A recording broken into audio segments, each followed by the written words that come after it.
রুটি তো প্রত্যেকদিন রাত্তিরেই খাওয়া হয়, কিন্তু বাটার নান সবসময় খাওয়া হয় না। তো চলো আজ বাটার নান রেসিপিটা তোমাদের সঙ্গে একটু শেয়ার করি। চায়ের কাপে 2 কাপ মতো টক দই নিয়ে নিয়েছি।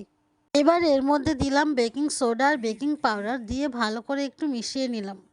তারপরে তাতে দেব লবণ আর চিনি, আবার মিশিয়ে নেবো। তো দেখো অনেকটা ফেনা ফেনা মতন হয়ে গেছে।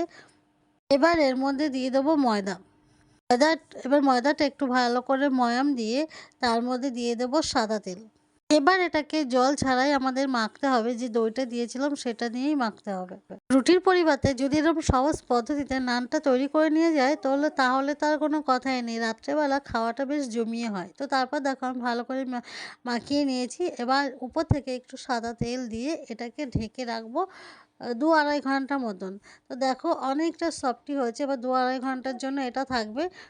তো দেখো 2-2.5 ঘন্টা পর এটাকে আবার বের করে নিয়েছি। আর অনেকটা এর মধ্যে যে হাওয়াটা ঢুকেছিল, যে ফুলেটা ছিল, তো সেটাকে বের করে গোল গোল করে আমি লেচি মতন করে নিয়েছি। এবার এটাকে তেল দিয়ে বেলতে হবে, মোটেও আটা বা ময়দা দিয়ে একদমই বেলবে না।